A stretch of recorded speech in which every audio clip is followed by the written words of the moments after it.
Oh, I don't know. I'm lost for words now. It's just that silent moment, calm before the storm.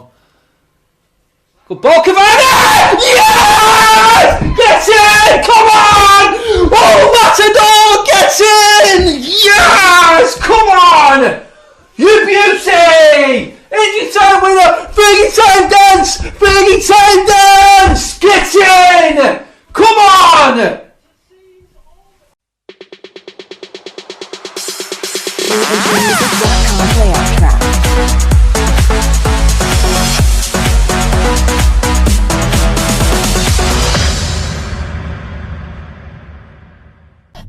El Matador to the rescue!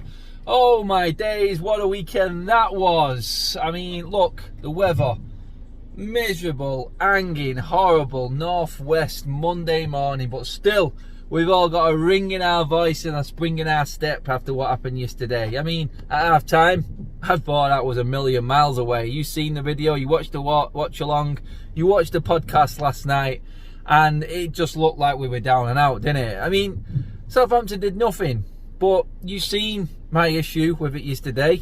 Straight away I'm bringing in one of my bad points, because it just drops right into it, which was the fact that we was unable to take away the one threat that Southampton have. We knew what the one threat was. There was no Redmond, there was no Ings, there was one man on that pitch who could affect us, and he could only affect us from set pieces. James Ward-Prowse, the nemesis of Manchester United. And again, all we kept doing was giving silly free kicks away, corners away when they could have been cleared out for throw-ins. It was so obvious we were just feeding their strength until the second half, when we really got to grips. And yeah, the first half may have been different if we took our chances. I mean, Bruno should have scored, Greenwood should have scored, he should have had 2 Greenwood. So really, we should have been winning that game 5 or 6-2, even if they got their chances, if that would have been the case. But we didn't. We wasted our chances. The tactics for the first half is what my first down is, because surely, I mean, Ollie talked about it, so you can either blame Ollie for not getting the point across, or you can just blame the players straight out because they just had a bit of a brain melt in the middle of the game in the first half, where it was like foul after foul after foul, and we just weren't listening to what Ollie was saying. Or did Ollie not get his point across? Because he knew, because he talked about it. So for me, there's the first one. Let's just get the horrible bits out of the way first. Second negative, I would say, has to be the defence again. We just don't look good enough at the back. I know we're just going to have to play to our strengths this season. If Ollie's got anything about him, he's just going to have to forget that there's no way you can defend that defence. How many times have I said that the last few videos? Defend the defence, because he's setting up safe to protect the defence at a detriment to our quality, which is going forward and where our real talent is in this team. The defence just has to start defending better. Individually, to a man, have to start playing better, because we just don't look solid enough. Maguire has to step up now. Lindelof hits and miss constantly. Oh, he's not been horrendous this season. Standards still have to be higher. Again, beaten in the air and a corner by Southampton. I know Rashford had that man, but De Gea, along with the rest of the defence, has to really step up to the mark, because it's not good enough. It really isn't. But in the end, our quality and our forward play bailed out the defence. You know what? I mean, we were totally in control of the game, but every time a team seems to have that one moment, we can't sort of nullify it. We can't sort of take it out of the game and just pass it off as just a standard attack. Every time someone attacks us, it looks dangerous. And that's down to organisation and defence. So maybe there's an issue there with Maguire. I don't know still. But that's the one side of the game that I fear. I really do. It just doesn't... They don't fill me with confidence. And I think in the end is what may let us down. And probably where the next bit of money, if any, needs spending now. It really does. So, yeah, that for me is the second down. There isn't really much else in terms of the downs or negatives. You could say the possibility of losing Edison Cavani for 3 games is one, because that's what's been murmured or talked about on the papers and the radio today, that because of Edison Cavani using abusive, or not abusive, but not appropriate language or a gesture or comment he's made on an Instagram post. The FA are looking into it. Oh, come on, I mean, the FA would look into anything that any United player did to try and find some way of putting something on it or punishing a player or anyone related with the club. 3-game ban for something he said on Instagram, I can't see that lying. So, I mean, it is a possible down for the weekend, especially after the way Cavani played, because he is in all of the good points of this weekend. I can't see it sticking, honestly, but you know what, I wouldn't put it past the FA to make that stick. I don't know what it is, I've not looked at it personally myself yet. I don't know if it needs translating or whatnot, so I'm going to try and ignore that it could possibly be a 3-game ban, but if it did turn out to be worse than what we all think it is, then yeah, that would be a down if we did lose Cavani for 3 games. My God, just when he's hitting his straps and getting fully fit and looking absolutely awesome, then yeah, that would be one bit of a down, I would say. But we'll wait and see on that one. Not much else we can really moan about in terms of the weekend. I mean, we're going into the good points really now with what we're getting into, so let's get into them.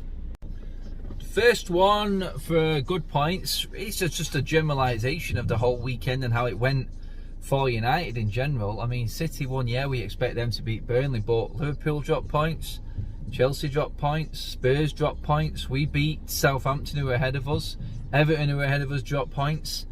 Man, we clawed a lot back this weekend, and a good point about this weekend is how much ground we made, I think, because it just puts a different light on how everything looks now. I remember saying, I think it was after the West Brom game, or even after the defeat that we suffered before that to Bajaxi, and I was like, how can this convince me? I thought it was drifting away from Ollie again. The players, again, just didn't look interested or like they looked to have any idea what they were doing, whether that be the players not listening to Ollie, Ollie's words not getting across. Authority said, I need about 5 or 6 games in a row under our belts, won, and us back up to where we should be, like a level par sort of footing on where we'd expect to be a quarter of the way through the season. Quarter of the way through the season now, we're a game behind most of the teams ahead of us, and if we win our game in hand, it puts us a point behind Liverpool and Spurs, who are the top 2. I know Leicester haven't played yet, but even then, we're still right up there. So if we did win that game in hand against Burnley, if we'd already played it, then I would say right now we're at a sort of level par where I'd expect us to be. So this weekend pretty much put us in that position and back in the mixer. So I have to put the main up for this weekend, a sort of generalisation of the league table and where we stand. Because, you know what I mean, we could just have that 1 point, get Champions League qualification this week, get that out of the way, then we can really concentrate on the league and moving forward. And this weekend's games pretty much, and why yesterday was so important to get the win, put us in a really good position now. 8th in the league, but with the game in hand, and that just catapults us right into the mix. And that's where we need to be. We just need to be in the mix. That's it. People are ranting and raving about Liverpool digging out points with the injuries that they've got. People praising Mourinho and Spurs. We're a point behind both of them if we win our game in hand against Burnley. I know that game's not yet and you have to get the points in the bag, but if you had to ask me where I'd expect us to be at this stage, a quarter of the way into the season, I would have accepted where we are now, because we're a game behind, and point wise, you know what, single figures, only a point behind Liverpool, I'd have snatched your hand off. The minimum requirement this season was to claw that gap back on Liverpool, 100% make top 4 and win a trophy. We're on track, so no complaints on that. I do still need to see a few more games. We've got 3 wins in a row in the league, 4 in all competitions, so we're almost at the point where I said I needed to see. We can beat West Ham and then we can beat City, then yeah, I'll be convinced that this team has got something with Ollie in charge going forward that will sort of say to me, you know what, we have got a chance this season of really improving on last season, because that's the ultimate goal in all of this, and that's what that result on this weekend gave us. So that has to be the major plus point. That's number 1. Good point number 2 has to be the El Matador himself, the main man, the man of the hour, the man that could be banned for 3 games, which hopefully isn't the case, but we will find out on that in due course, obviously. But as goals for performance, well, what can you say? He got a 10 out of 10 for the second half performance. A goal, 2 goals, sorry, an assist, his movement, man, the guy almost had an hat-trick. That was the most complete second half centre-forward performance I've seen in a long time. I haven't seen headed goals or goals like that since Mark Hughes. That's a proper centre-forward. And people saying and moaning about Martial, unfortunately Martial was poorly and sick this weekend, so couldn't play. But, I mean, that's a centre-forward. Maybe Martial has to lose his spot there. Maybe Martial will replace Rashford on the left-hand side, because Rashford on the left is out of form at the moment, although he did have a major contribution in the end by putting that ball in. But for me, I think El Matador himself, Edinson Cavani, was immense. Immense is a word I don't use often, but that was the performance of a leader. That was the performance of a winner. We've got 2 of them characters in our team now, which can only bode well for us going forward. He's never say die attitude. The first thing he did in that game when he came on was run back and win the ball back for us off a midfielder of Southampton's and get us back in possession. His movement is ridiculous, absolutely ridiculous, and on another level. And hopefully the likes of Greenwood, Martial, Rashford can learn from Cavani, because he looks miles ahead in terms of quality, experience. This is what this guy brought. We knew we should have bought him. The issue with Cavani was, why was it so late? We should have got him done and dusted early doors. It was a brilliant signing for us. We all said it at the time. Edinson Cavani is there on a free. Go and get him. Simple as. If it made room, which I thought the deal would have been done for at first for, to save a bit of money in terms of transfer fees to go and buy, if it was a Sancho or someone else, then he was perfect. It was ideal. We needed a centre forward. It's not costing us anything, and he would have made room in the budget for someone else who we really needed, whether it be the winger or now obviously looks like centre back. But that was then. That was then. This is now, and we've got him, and all we can do is praise what he does on the pitch. And my God, what was it in them boots he changed before he came on? Because you know what, it gave him something added, an added incentive or something. He didn't even score with him, but man, the guy had, from what I can remember, 4 attempts. One was that header that nearly went in the top corner, that arcing where he rolls like a salmon header from Wan-Bissaka's cross. The one that went deflected over, and then obviously the 2 goals. An assist. It was an all in all perfect centre forward performance. The man doesn't look 33.